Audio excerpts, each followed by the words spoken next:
Hello, I'm Krista Gibson, and this is Growing Older and Wiser, where I share some ideas with you about how, as you age, you can actually become wiser, which I know many of you are doing.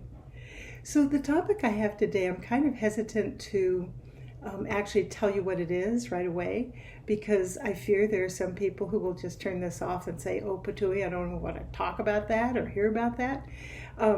So instead of actually giving you my topic right away, I want to talk about a few other things first, which is people in our age group, and I'm talking about people born in the 30s, 40s, 50s and on, but especially more like the 30s and the 40s. We have seen in our lifetimes so much change.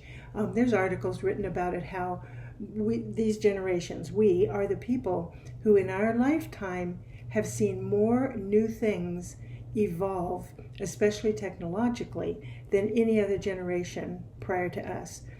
Change has always been happening, change has always been there, but for our generation, for instance, I can think back to my childhood.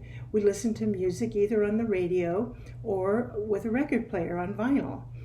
Then from that, TV came, 8-track tapes came, then cassette tapes, then CD players, until then we went to MP3s, then you can stream music, and that has all happened in the last 50, 60, 70 years during our lifetimes. And you look at what's happened technologically, people growing up today just grow up with movies that stream. They grow up with being able to record things on their phone, being able to have a phone that's basically a mini computer. You look at all the technology that has happened. For us, we have had to adjust to it each time something new comes up, even microwaves, even recording, VHS recording on your TV, and then DVRs, and so on and so forth. You know what I'm going here after here. We have had to adjust each time something new came out. And most of us, I think, have tended to embrace the new, but not all of us, especially when it comes to technology. I know people, and maybe you're one of them, who's really proud of the fact that they don't use their computer hardly at all. They're proud of the fact that they don't use email or they're not on Facebook, and that's fine. For others of us, it's like, as each one came forward, we looked at it and went, I don't particularly like this, or maybe I don't care for it, but how can I work this into my life to where it helps me and is a positive thing for me? So what am I wanting to talk about today, given that introduction? I'll bet you can guess. I want to talk about AI, artificial intelligence. It is coming full force. It is barreling down the railway right upon us. And I know that there are people among us who are afraid of it. They fear it. They're angry about it. There's people who fear that AI is going to take away their work. People who, oh gosh, you can have AI write your term paper in college or high school. AI is, especially in politics, it's already happening. People making fake videos and other people being not on top of things and believing that it's real. So what I want to talk about, especially for people in our age group, number one, we've already been through so many changes and the introduction of so many things into our lives, and we've already incorporated them in whatever way works for us. Some more, some less. What I want to propose with AI is this is the most significant thing that has happened of all the others, and this actually grew out of everything else. We have an option here. We can push away on it because there are ways in which it will be misused, just like everything else has been misused in some ways.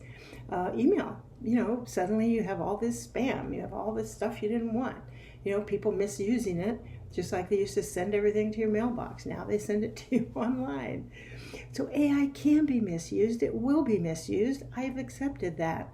Anytime a new tool or something comes out, there are those people who will say, how can I use this for me, for my interests and what I want to accomplish in my life? What I would like to propose is that our job can be to use AI embrace AI in a positive way, because we can change that balance by how we approach AI. And I would suggest that we encourage the people in our environment to do the same thing. How can you positively embrace AI? Well, you probably already do. Do you use Siri?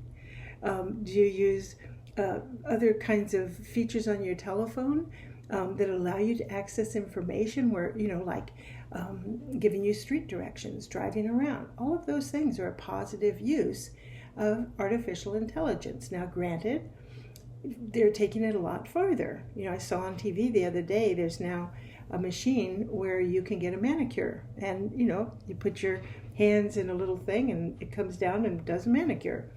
And so people are afraid. They're like, oh no, I'm going to be replaced, or I won't be able to have someone do my nails. I'm going to have to use a machine.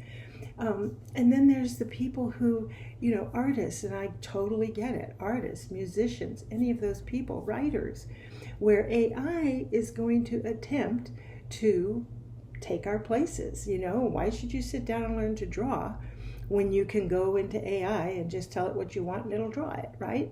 Never mind that it's drawing from the works of other people who did sit down and draw. So there's lots of ways that I think any of us can push against it and go, this is a bad thing. And what I want to propose to you today, and what I would ask you to think about seriously, is how can you personally approach the use of AI in a positive way so that you can balance out the people who are going to be using it in a negative way. How can you learn more about it? How can you go online, let's say, and do a search about AI? There's actually a newsletter about AI called A Deeper View, I believe. I'll have to look that up and post it, where you get information about how these different companies are starting to use AI. And these companies know it can be misused, and that's where we need to be willing to put some pressure on them to do their part, to not misuse it, and to keep an eye on one another, that it be used in a positive way. And with the upcoming election in the United States, as well as elections happening in other places, people are going to be using this in negative ways. You can bury your head in the sand, or you can say, what can I do to influence this? Can I talk to some of my friends who maybe are a little more easily influenced and say, hey, here's what to look for. Not everything you see is going to be real. So I would like to propose that if we as a group, as a generation, put positive energy into AI, we can balance out the negative. We do not have to be passive. We do not have to be angry. We do not have to accept that, oh my God, people are going to misuse this and they're going to lie. Of course they are. That's what they do. You know that. I know that. I also know that energy can be met with the opposite energy, and we can help change the focus, and we can help change how it's going to be used. What I'd like to suggest to you is invest, if you don't already know about AI to some degree, get on your computer, get on your phone, do some Google search, find out more about it, how it's being used, how companies are using it, and get ahead of it so you kind of know how it could be coming to you in your own neighborhood, in your own home. And ask yourself, okay, how can I embrace this? How can I use this to better my life and the life of people I love? There you have it. I spoke out about AI, and I know there's people watching this who are going to be like, oh, she's gone and lost it now. But that's okay. I lost it a long time ago. Secret is I found it too. All right. Thank you. Have a great week. Bye now.